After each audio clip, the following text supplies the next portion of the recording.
Welcome to Sword and Staff Podcast, where we discuss the Bible, theology, worldview, and everything in between. Now, here are your hosts, Joshua McLean and Drew Hirion.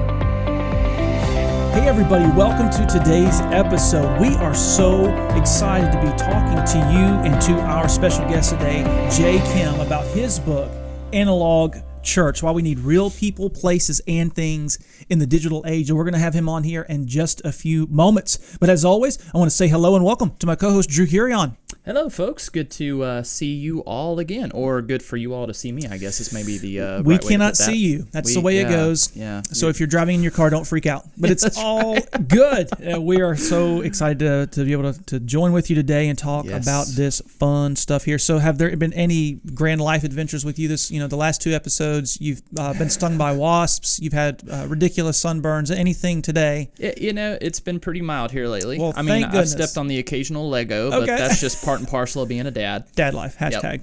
Yep. So, but the Lord has been kind this week. That's good. I've not had any wasp stings or sunburn or anything like that. So knock on that wood there. You are welcome. Well, hey, the Spurge is perched atop. That's hard to say. The Spurge is perched. The Spurge is perched. The Spurge is perched. Atop our guest book today. We're talking about this book, Analog Church, and so we're going to be giving away some copies of this. We would love for you to be able to share this post on Facebook and social media, and you're going to be entered to win either this book, Analog Church, or actually it's two copies of this book here, Analog Church, Why We Need Real People, Places, and Things in the Digital World by Jay Kim. Good stuff, man. It's such a great book, and this is a great episode. We are so excited to be talking about this.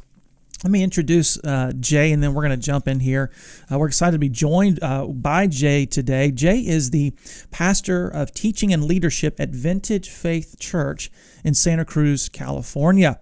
And so he also serves on the core leadership team of the Regeneration Project and co-hosts the Regeneration Podcast. So he's a fellow podcaster as well. Mm-hmm. And so he definitely knows what's up and what's going on. Jay lives in the Silicon Valley with his wife and his two children. And it's a very unique perspective that he has being around such advanced technological companies and systems. No doubt. But he's arguing for an analog church. You're going to hear some more about that later. Well, today let's welcome Jay Kim to Sword and Staff Podcast. Jay, it's good to talk to you, brother. Yeah, thanks so much for having me, you guys. Yeah, we're thrilled to have you with us today to talk about Analog Church, why we need real places, people, and things in the digital age. And so we kind of talked about your book a little bit already. We're giving that away, and so we're just really hoping our folks will be introduced to you, what you're talking about here. We've been talking about this a little bit over some of our previous episodes just because of the things taking place in our culture and just some of the things that we're seeing. But we're so excited to talk to you today about particularly this book here, as this has been an ongoing conversation here at Central. But before we dive in here, would you tell us a little bit how you came to faith in Christ and then the path that led you into pastoral ministry? Sure, yeah. I grew up in the church. My mother, still to this day, is the most passionate Jesus follower I know, and she actually served on staff at the church where I grew up for several years, and it was one of those situations where I was at church like 3 days a week, 4 days a week. Right. So that's awesome. Grew up going to church. I was deeply enmeshed in sort of the 90s, evangelical youth ministry subculture, very much a part of the youth group growing up, and I thought that I had a deep, meaningful relationship with Jesus. But then very early on in college, my freshman year of college, I went through what is now sadly a fairly common sort of deconstruction phase where I started really just deconstructing the faith of my childhood, and spent a couple of years. I would have probably considered myself at that point like an agnostic, I think. Right. And then in my very early 20s, third or fourth year of college, a couple of guys that I grew up with, a couple of guys who were older as well, who were a part of the church where I grew up. They just never gave up on me, kept reaching out to me, and ended up joining a little Monday night Bible study group with them. And so in my very early 20s, came back to faith and really probably committed my life to following Jesus, truly following Jesus for the first time at that point, in my early 20s. And I was going to college studying business at that moment. And then, God started doing some really, really incredible stuff in my heart and in my mind. And I started interning at the church, working with youth ministry and middle school and high school students, and that really sparked something in me. So dropped out of the state university that I was attending at that time and enrolled in a small Bible college here in town, and then became a youth pastor when I was 24, and then I was off and running. I spent like 8 years doing youth ministry, and then we launched a college young adult ministry, and then I was a part of a church plant. And then have spent the last probably 6-7 years mostly focusing on teaching and leading our staff in the church context that I'm a part of now. So that's the short of it. That's the story. Yeah. Yeah. What a journey. Yeah. That's tremendous. Well, great. Thank you for sharing that with us. So let's jump in here then, Jay. So what led you to writing this book, and this topic? How did all this come about? That's a great question. I've spent almost my entire life in the Silicon Valley. I wasn't born here, but I moved here when I was really young, before I can remember. So I've spent basically my entire life, almost 40 years, in the Silicon Valley, which is, in many ways the epicenter of digital technology. From my front door. Yeah, go ahead. I was going to say, aren't they a little bit into tech over there? I wasn't sure.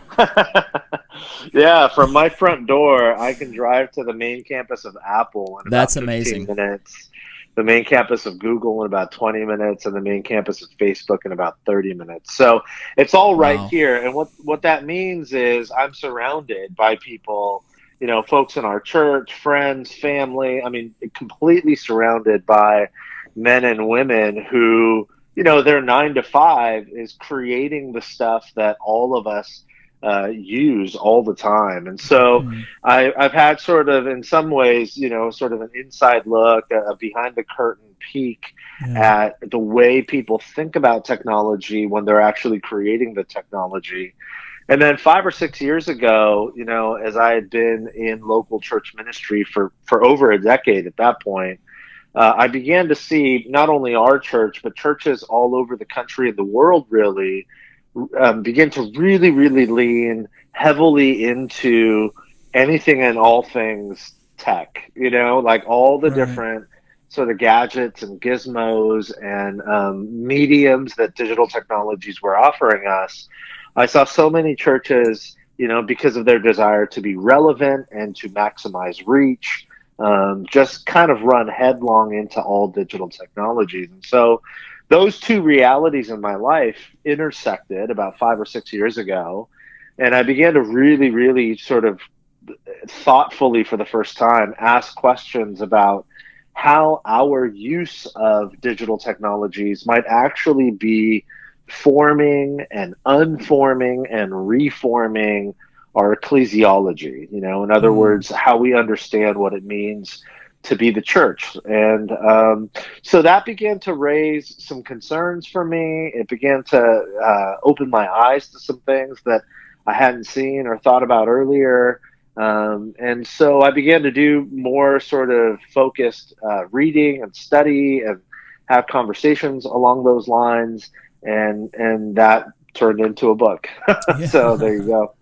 Yeah. Well, excellent. Well, and that's why you're on the podcast today. That's right, because I came across. Well, honestly, the way I came across you first, Jay, was on the Gospel Coalition. You had an article as the COVID-19 was really kicking off there in about mid-March, and you had an article, about churches having to use those digital formats for this season. And then I saw the book that you wrote, and I was like, oh, okay. I want to check this guy out. And then I saw that you live in Silicon Valley. I was like, well, certainly he has, some knowledge to pull from here, living in that culture. And so we are really glad to have you on. And so let's kind of get into the foundation of some of, I don't know if arguments are the right word in the book, but some of the place that you're coming from. And I want to do that by looking at the COVID situation to begin with. And so there are a lot of pastors who are reading from a lot of church growth experts, and I don't mean that negatively. I think they would define themselves that way. But they're reading from a lot of church growth experts about a quote-unquote new normal post-COVID. So once we get past this COVID stuff, there's a lot of guys out there who are saying that church is not going to be the same on the other side of this, which includes a lot more deployment of digital platforms in order to stay relevant, which is what you just talked about. Right. So, so in other words, that's where the people are. We got to go there. But what do you see just in terms of that thinking? We have to maintain relevance, therefore we have to adopt these tools, these techniques, or whatever. What do you see as some of the dangers in that mindset in general? That's a great question. There's so much there. I think one of the first things I would say is the question itself betrays what I think the church has always been called to. What I mean by that is, this is not a new phenomenon that's been born out of the digital age. Long before the internet, there was a whole movement toward, hey, we've got to make the church more relevant. And I think that was a reaction to what so many people saw as a church experience that felt really stuffy and detached from reality and formal in ways that made it unapproachable and just totally grossly unfamiliar to the masses. And so to their credit, there was a whole generation of church leaders in the 20th century in particular, mid to late 20th century specifically, at least in the Western world, who began to ask the question, how do we continue to proclaim the gospel in its fullness, but proclaim it in a way that's relatable to the everyday lives of the people that we're trying to serve and reach? And I would say that's actually a really good question. It's an important question. So, I wouldn't toss relevance as a whole completely out. But I would say, I think in the last 50 years or so, this sort of headlong deep dive into the pursuit of relevance has robbed us as the church of that which we have always had to offer the world, that which I think has made the church the most effective throughout her history. And that is not necessarily an invitation to relevance, but rather to certainly proclaim the gospel in relatable ways that mean something to the everyday lives of the people we're trying to serve, but ultimately to invite people not into relevance, but into transcendence. And by transcendence, I just simply mean a reality that is totally separate, totally other. A biblical word for it might be holy, something that's completely separate, completely other, something that doesn't necessarily look, sound, and feel like everything else in our ordinary everyday lives. And I think particularly in the digital age, that's a big part of why I believe, when leaders say, when church growth experts say things like, if you don't go totally digital, you're going to be left behind. The reality is, I actually I've heard that several times. Yeah. And listen, I am not saying don't use digital at all. That's actually a misunderstanding some folks have about the book when they just kind of read the title or the description. They think that I'm arguing for everyone to become a Luddite or live like the Amish and, churn your own butter and get rid of your phone.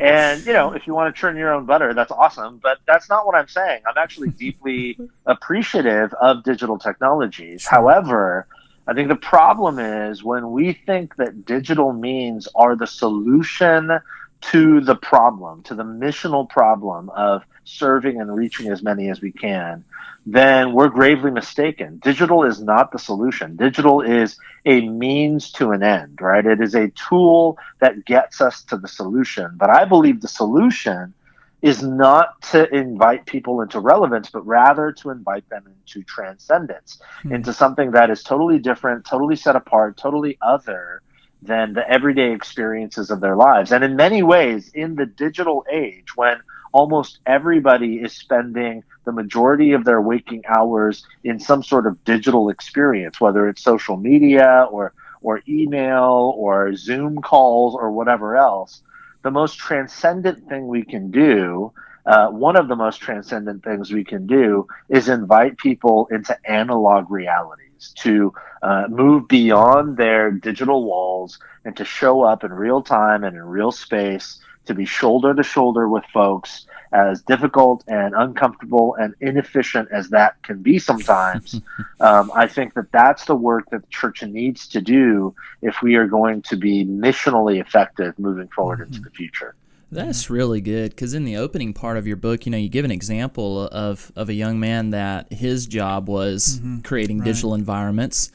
And, he visited a church where they really focused in on, digitizing the worship experience, even in their physical gathering. Right.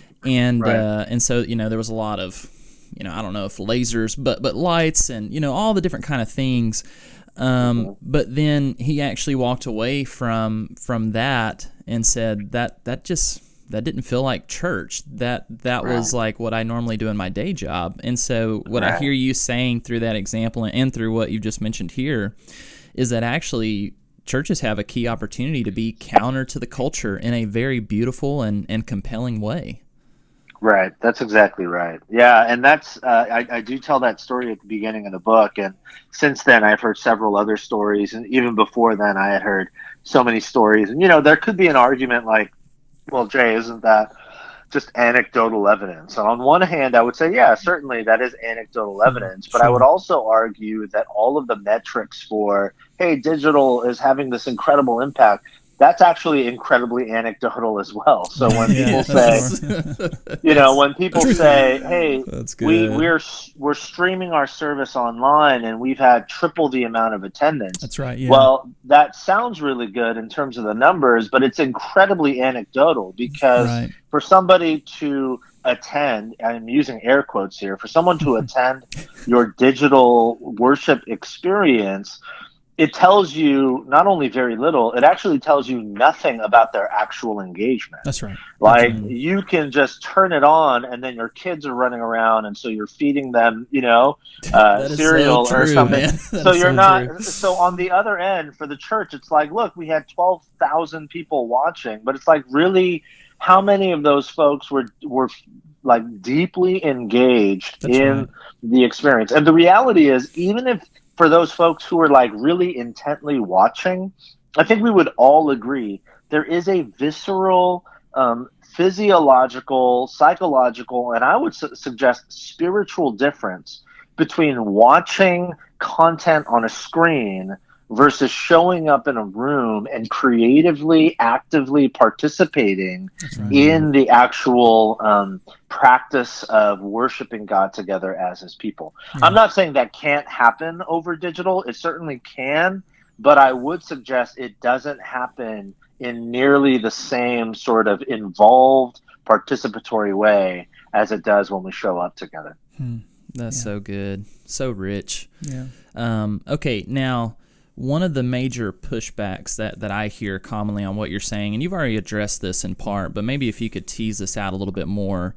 But one of the major pushbacks I hear is that church growth experts, they desire to reach as many people as possible with the gospel, which who's going to argue with that, right? No, I don't think we should do that. Yeah, no one's going to say that. And so the rationale is, well, people spend more of their time online, and so in order to reach them, we must go where they are. So how do you see digital technology affecting the church's missional outreach, both maybe digitally and locally?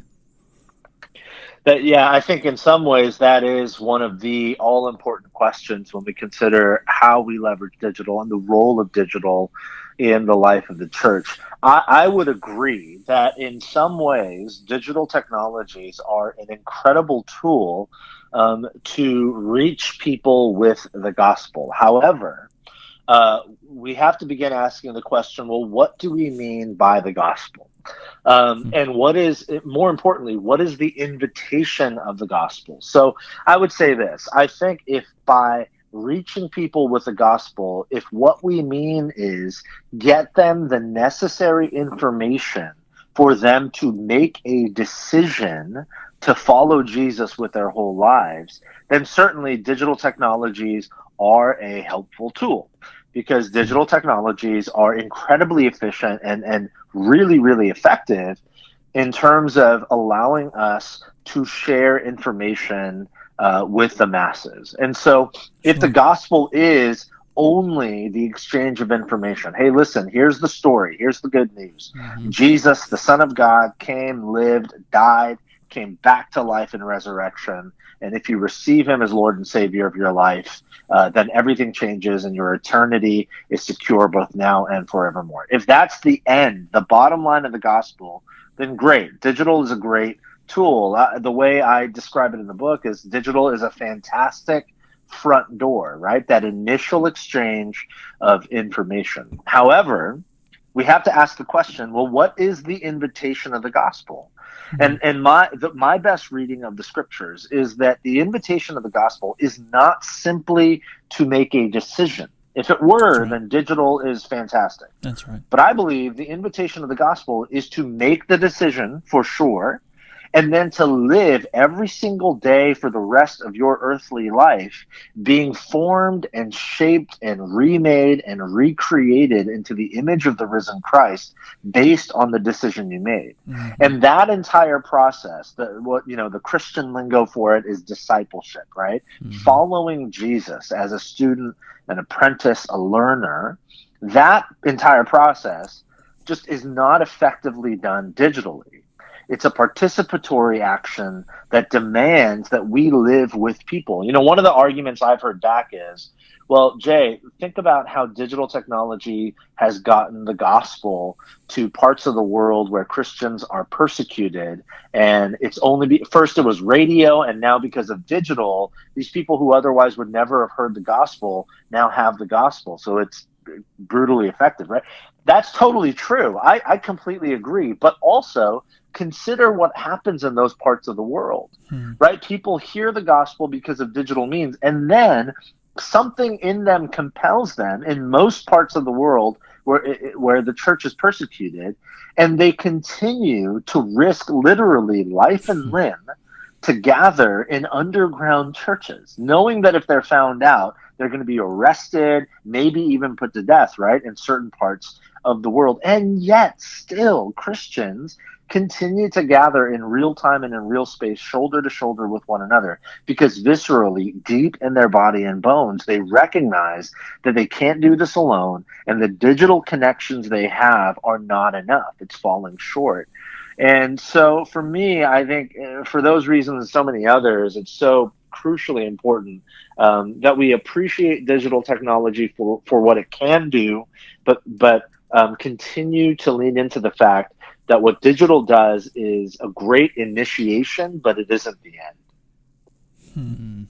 Man, that's a great argument for analog church as you think about persecuted believers still gathering physically. Absolutely. Well, and I think that, Jay, it really does enforce what you're saying. Technology in and of itself is not a bad thing. And that's what people need to make sure that we understand. We're not arguing against the use of technology. In fact, it would be semi-foolish to do so. We do live in a technological age, but we need to be cautious about how we're using it. Okay, so let's talk about some of the dangers then of digital, some of the warnings. So, Jay, if you had to boil it down to one key issue with the church and digital technology, if you're able to pinpoint it to one thing, what do you think that would be?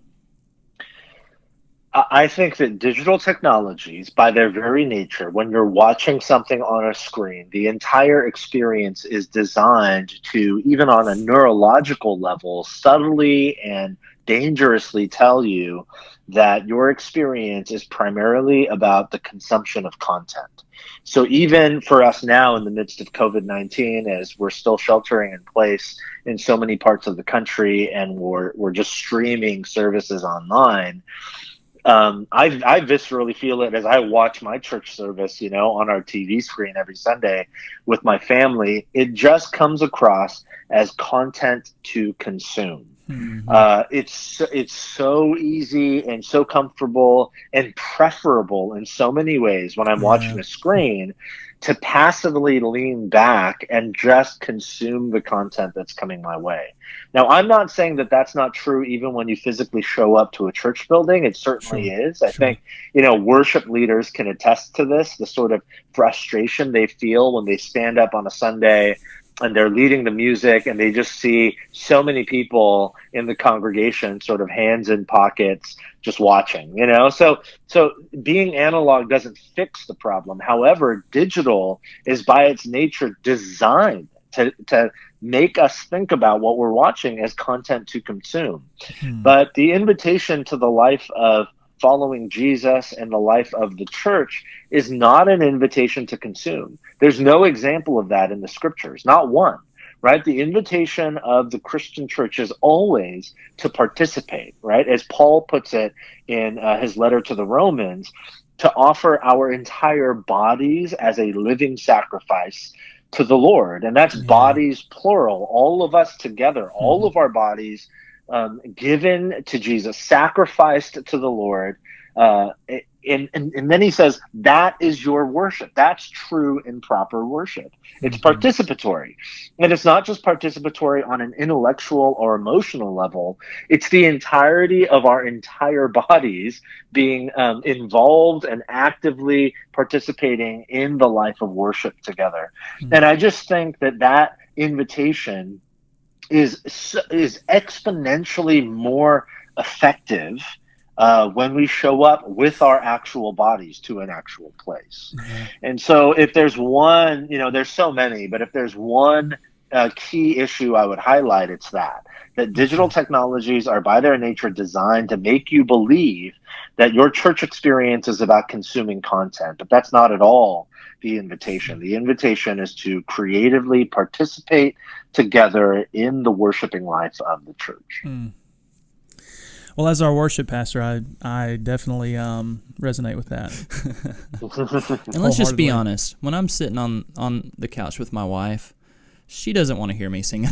Well, let's just be brutally honest. I bet she does. But I think it's a great point, though, because we already live in such a consumer culture and society. So for us to be feeding that beast, that's a tough thing.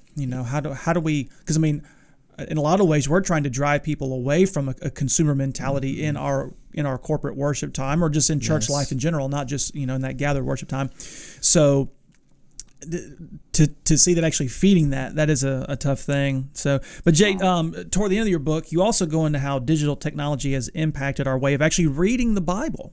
So that's an interesting thing there. So take just a quick moment and kind of explain to our listeners what you think that effect is having.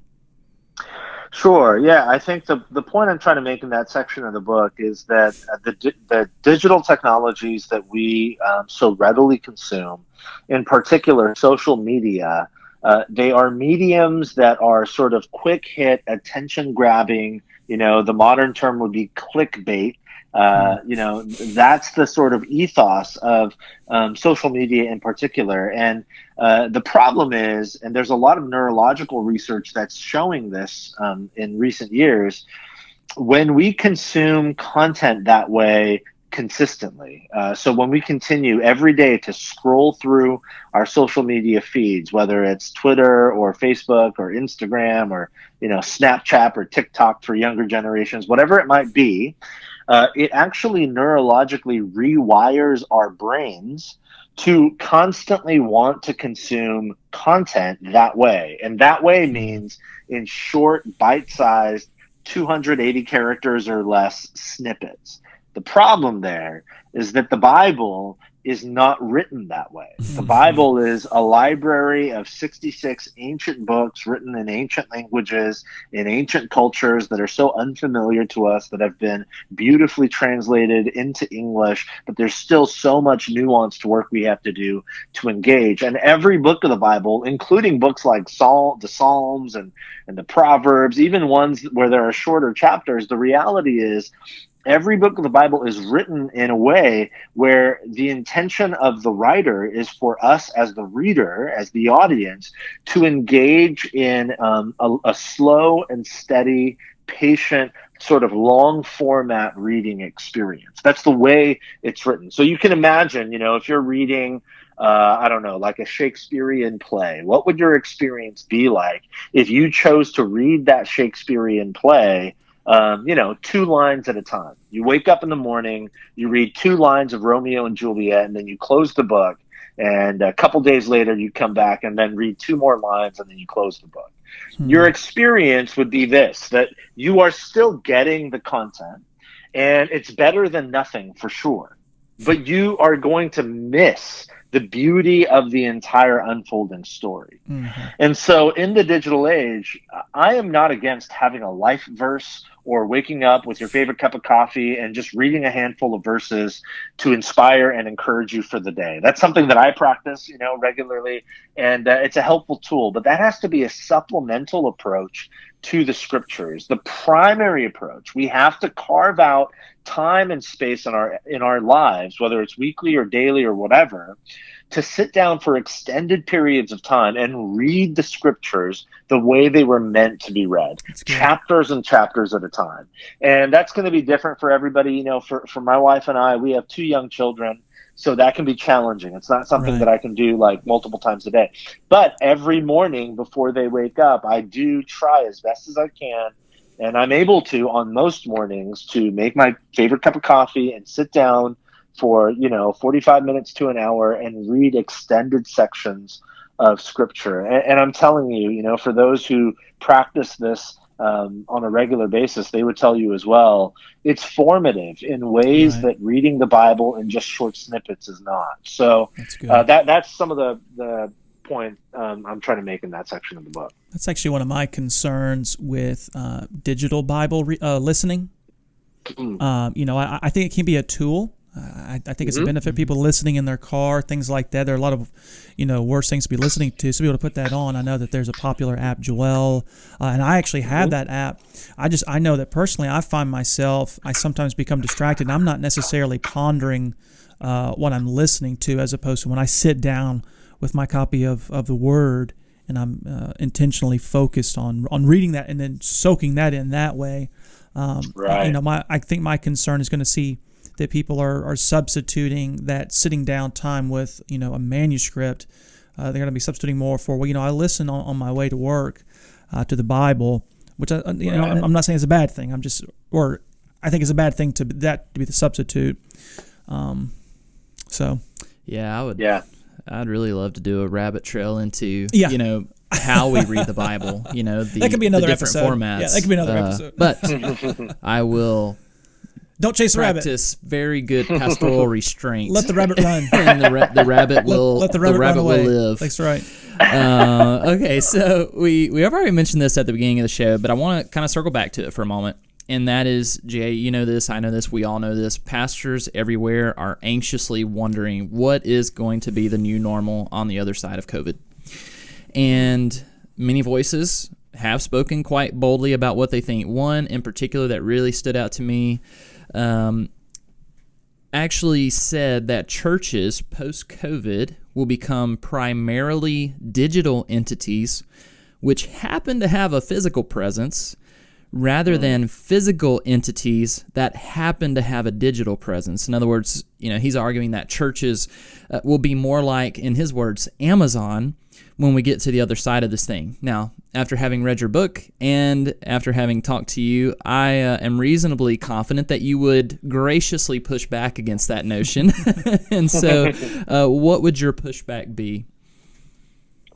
Yeah, I find it fascinating. It's interesting. I've heard the connection, the parallel, or the metaphor, maybe, of companies like Amazon or Uber or whatever, that look at all these digital companies that are completely squashing the market when it comes to their analog counterparts. So with an Amazon, a lot of people would say, well, look what happened to brick and mortar bookstores. They've gone, they've gone 6 feet under because Amazon has taken over.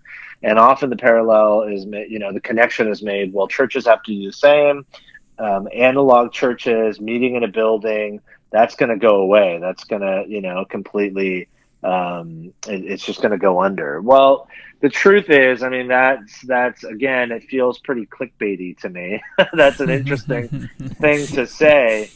I guess I would agree, and it would make sense if the church was in the business of selling products for consumers the way Amazon is. If that's what we're in the business of doing, then yeah, sure, fantastic. That's probably what's going to happen. But that's not the church. In fact, I find it really fascinating that the parallels are never made to things like museums or hospitals or schools, right? And yet, when you think about the biblical call to following Jesus, it's pretty difficult to make clean parallels between consumer product entities like Amazon and the life of following Jesus. However, it is not at all difficult to make the parallels between schools and following Jesus, hospitals and following Jesus. And I would actually say in some ways like museums where you go to up close and personally see works of art, or think about concerts and live shows. You know what I mean? But those parallels are never made. And I think one of the reasons is because people who are proponents of everything has to go digital realize that there are human experiences that no matter how digital things get, will not go away. So my wife is a high school teacher, and because of COVID-19, her district is like, they're scrambling to figure out what's going to happen next year. And obviously they want to make wise and responsible choices to not get kids back in the classroom too early if it's not safe to do so. So they're trying to figure it out. However, the entire tension behind the conversation is built on the notion that they understand. Everybody assumes that we can't stay digital forever when it comes to learning, that they have to be in person in some form or fashion, because they realize that just getting the content to the students is not enough, that the process of learning as a kid going to high school has so much to do with the human experience of being in a classroom with one another, learning how to interact with other human beings, right? Yeah. So schools are already assuming, like, when can we get back? Not if we'll get back, but when can we get back? And what's the wise and responsible way to do that? Yeah. Well, the life of following Jesus is the life of being a disciple. And the word disciple literally means student or apprentice, right? It does not mean consumer. It does not mean somebody who, scrolls through Amazon looking for a new clock for their wall or whatever. And yet those are always the parallels that are made. So in my opinion, in my humble opinion, I just think that is a misnomer to say, look at companies like Amazon, the church is going to have to do the same and become a primarily online reality. I actually don't think that's true. I don't think that that's true even by experience. Most of the people I know, even the ones who are really cautious and not necessarily ready to get back in person right now, they're really eager to be able to get back when they feel like it is safe to do so. Right. And certainly church leaders have to be wise and responsible in stewarding this time.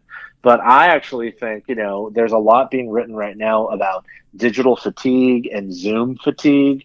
And so this whole argument that the church is going to have to be totally online, in my opinion, is just like collapsing in on itself. Because if you talk to real people, what real people will tell you is, I'm actually really exhausted by watching a screen. Yeah, they want to go sit and talk to people. That is exactly right. Yeah. I'd much rather show up. And I've seen a couple of leaders that I really deeply respect and love their work, who are big proponents of everything has to be digital. I've seen them in the last week or so begin to write articles about hey, I know that your online attendance is now declining. Here's what to do. And I just find that fascinating. To me, it just is like you're just scrambling. Yeah, right? That's right. Yes. This is just the inevitability That's right. of the digital fatigue, the sort of subhuman experience of watching something on a screen. That's right. And you're not yet ready and willing to admit the truth. But that is what's happening.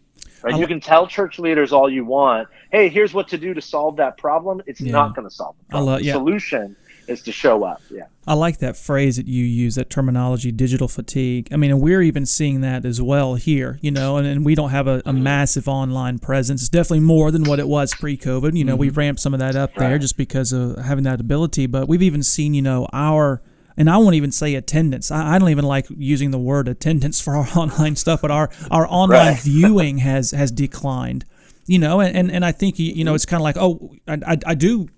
We're pastors. We understand what other guys are saying.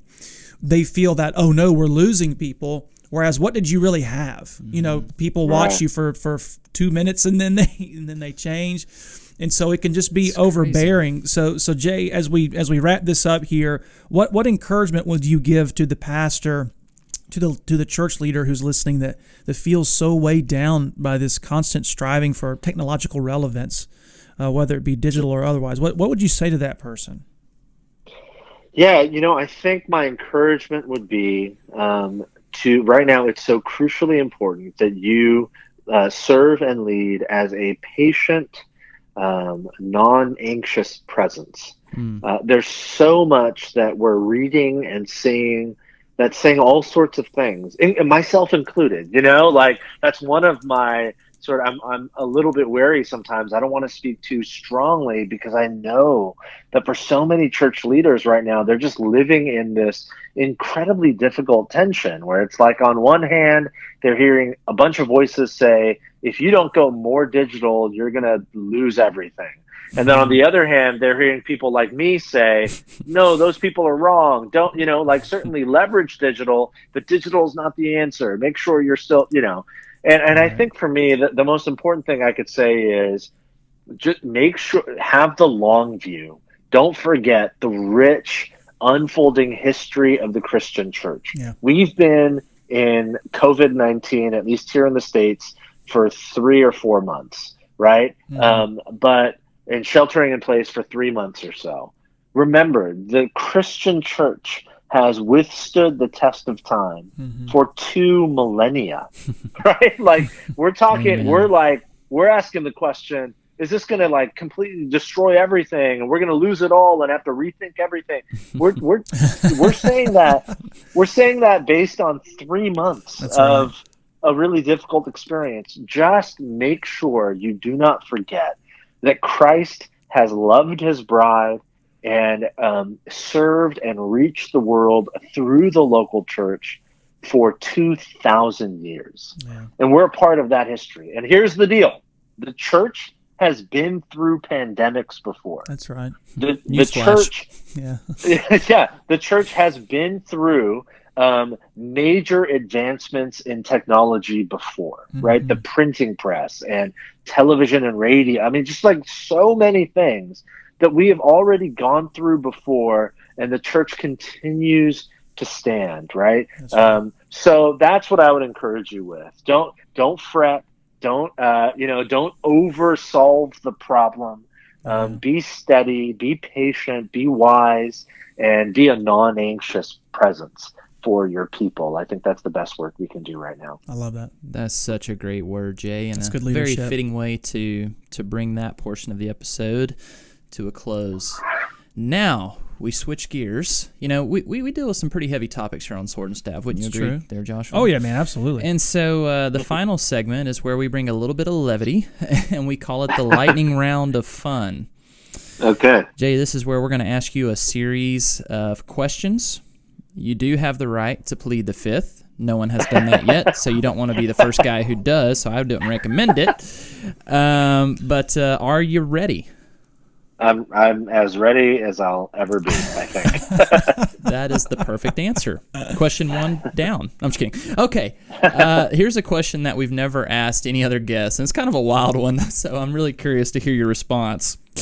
If you had to describe yourself as an animal, which one would it be?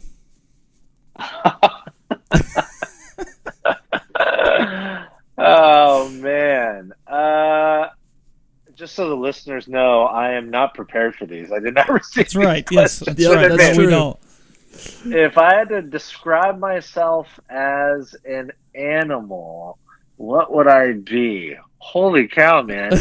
You had to start off with the brand new one on the. Come on, gee. Yeah, I guess, geez. I think I would probably say a giraffe. I like that. Okay. And man, it's just the first thing that comes to mind. And- And I think probably it's not because I have a long neck. I don't have a long neck. Usually You know what it is? It's I can relate to their leisure. They Okay. always Yeah. look and vibe Yeah. like as being so leisurely Yeah, to that's me. pretty chill. Yeah. I can't even think in my mind.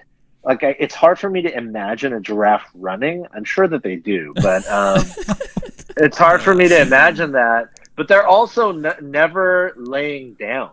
That's true. Like I can't imagine one laying down. I know that they lay down, but I always envision a giraffe as standing and certainly moving at all times, but at a leisurely pace. So there's constant movement, but it's sort of chill and leisurely.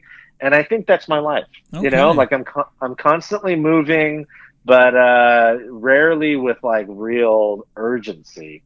It's a weird balance, but that's kind of true of me. I think my wife would tell you that as well. That's awesome. So, I love that. there you go. I'm Great gonna say answer, giraffe. man. That might be one of the best lightning Yeah, round answers that's we've right. received. That was really good. That was a curveball over the fence, man. I was just gonna say something dumb or something expected like tiger because they have sharp teeth. Anyway, okay. Question number 2: if you could only eat one meal for the rest of your life, what would it be? Yeah, sushi. Yeah. Sushi. Love that. Very nice. Very good. Yes. Yep. All day. Excellent. Excellent. Okay. Question number 3: if you could join any past or current music group, which one would you want to join? I like this. U2. Hmm. Yeah. I'd love to be the 5th member of U2. Right. Nice. It could happen. You never know. Yeah. Yeah. That's don't true. give up on that dream, That's right. Jay. Don't give up, man. Never say never. That's right. All right, very good. Jay, do you have any favorite sports teams that you like to follow there in Silicon Valley? Yes, I've been a diehard Golden State Warriors fan almost since probably the 3rd or 4th grade. So this is not like me saying I'm a Warriors fan because they've been good for the last 5 years. I journeyed through the wilderness with them. That's right. And we reached the promised land, but I've been a There you fan go. for the 40 years in the wilderness. So yeah, die hard, love them. Yeah, yep. Well, you enjoy that milk and honey. You've We earned weren't it. very good this year. But that's okay. Oh, yeah, absolutely. All right, final question. This is one that we do ask all of our guests, and that is what person in your life, could be someone well-known or someone that maybe only you know, pastor, theologian, author, what one person has had the most influence over your life and ministry? Oh man, that's a great question. I'll name 2. There's a guy named Steve Clifford, who is lead pastor of a church where I was on staff for a few years, and has continued to be a mentor and a friend and a guide. He's in his early 60s and has been pastoring for half his life, and there's just no substitute for the wisdom earned over the course of a faithful life of following Jesus and serving the local church. And he's just one of the finest leaders I've ever known. And he's not well known outside of the Bay Area, but he's just an incredible leader, continues to pour into my life. So he's one. And the other would be a dear friend of mine named Dan Kimball. He is a little bit more well known. He's written some books, and he and I have led together at Vintage Faith Church for the last 4 years. And he's just got this incredibly brilliant sort of missional mind where he's constantly thinking about how to reach and serve and invite and compel emerging generations. And that's had a deep influence and impact on me. I was influenced by his ministry long before I knew him, just through some of his books and some of the things he was doing here in the Bay Area. And then for the last 6 or 7 years or so, we've become really close friends and served together in a number of capacities. And yeah, he's just had a tremendous impact on my life. So those two guys would probably be the guys that I would name. Yeah. Very cool. Excellent. That's great. Well, congratulations, Jay. You are yet another survivor at the lightning round of fun here at Sword and Staff. Absolutely. Well, Jay, we sure appreciate you joining us on the podcast here today. This topic's been pretty prevalent and heavy on our hearts here recently, and so we're really thankful that you would take the opportunity and time with us to be able to talk about your book and just to be able to talk about this topic with us and for our listeners. We really appreciate it. Oh, absolutely. Thank you guys so much for having me on. It was a pleasure. Well, wasn't that a great episode talking with Jay Kim about Analog Church? That was fun. It was encouraging. Yes. Great guest. Really glad he came on today. I'm so glad to see the other side of so many things that we're hearing about digital church. Yes. You know, we have so many church experts talking about where it's going, and in my heart, I have felt like that's not the case.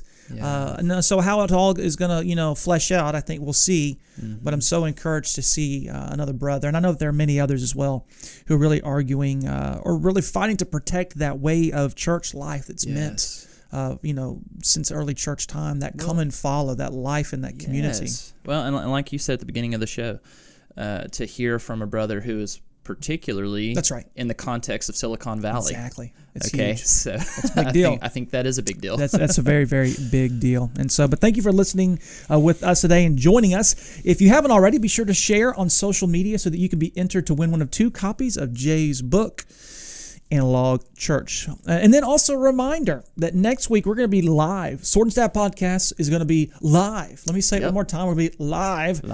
And alive. It's going to be a lot of fun. We're going to be joined by our lead pastor, our big boss man, Stephen Bird. The Grand Poobah of Central Baptist. What he said. We're going to be joined by him. So if you haven't sent us in your questions yet for that live podcast, be sure to do that. We're going to be Facebook Live, but you can send it to us on our Facebook page, or you can email us, swordandstaffpodcast1@gmail.com. We're glad and thankful that you would join us today. And on behalf of my brother Drew and myself, we're going to sign off. We're going to say we'll see you next time. Thank you for joining us today. If this episode was a blessing to you, you can be a blessing to us by leaving us a quick rating and review. Also, be sure to connect with us on Facebook and send us your questions at swordandstaffpodcast1@gmail.com. We would love to hear from you. Sword and Staff is produced by Central Baptist Church in Warner Robins, Georgia. To discover more resources to help you make disciples, visit us online at www.centralwr.com/equip.